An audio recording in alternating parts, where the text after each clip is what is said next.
कैसे बनी? क्या कोई ईश्वरी शक्ति थी जिसने इसमें जान फूंक दी, या ये कोई एलियन था जो धरती पर आ गया रहने के लिए? कुछ हफ्तों तक ऑब्जर्व करने के बाद इन्होंने एक ऐसी हैरान कर देने वाली चीज देखी।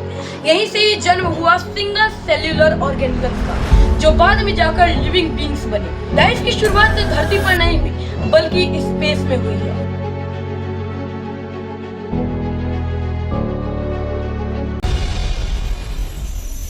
नमस्कार दोस्तों, क्या आप जानते हैं कि आपका डीएनए एक केले के डीएनए से 60% मिलता जुलता है? नहीं, मजाक नहीं कर रहा, ये बात सच है, क्योंकि इंसानों का और केलों का एक ही एंसेस्टर रहा है।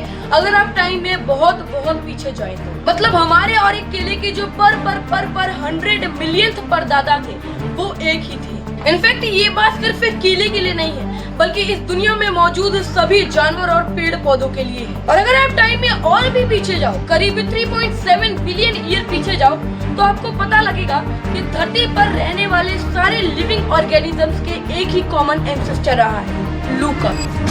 तो लूका शब्द हमने दिया है, इसका फुल फॉर्म है लास्ट यूनिवर्सल कॉमन एंसेस्टर। ये एक सिंगल सेल ऑर्गेनिज्म है जिसे आप माइक्रोब भी कह सकते हो।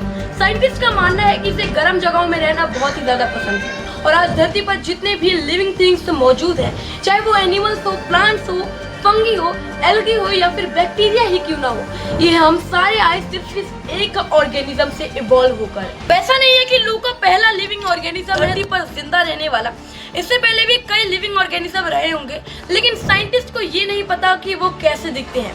इनफैक्ट साइंटिस्ट को ये भी नहीं पता कि लूका कैसा दिखता है। लेकिन लूका एक लिविंग ऑर्गेनिज्म है, ये बात इम्पोर्टेंट है, क्योंकि यहीं से इस सवाल शुरू होता है कि आखिर ये लूका जिंदा कैसे रहा धरती पर, और धरती पर सबसे पहले लिविंग थिंग, आखिर में लिविंग थिंग कैसे बनी? क्या कोई ईश्वरी शक्ति थी जिसने इसमें जान फूंक दी, या ये कोई एलियन था जो धरती पर आ गया रहने के लिए?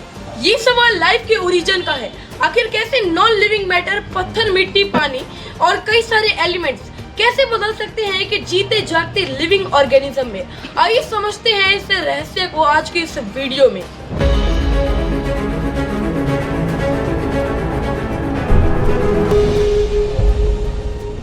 दोस्तों, ये मेरा दूसरा वीडियो है एवोल्यूशन की सीरीज में। इससे पहले मैं एक वीडियो डाल चुका हूँ जो है थ्योरी ऑफ एवोल्यूशन, जो आप स्क्रीन पे देख पा रहे हो। और ये जो दूसरी वीडियो है, इस पे हम बात करेंगे कैसे लिविंग बीइंग्स, जो नॉन लिविंग बीइंग्स है, वो लिविंग बीइंग्स में कैसे फॉर्मेट हुए। ये चीज सुनने में बहुत ही ज्यादा अनबिलीवेबल लगती है कि कैसे ये चीज पॉसिबल हो सकती है।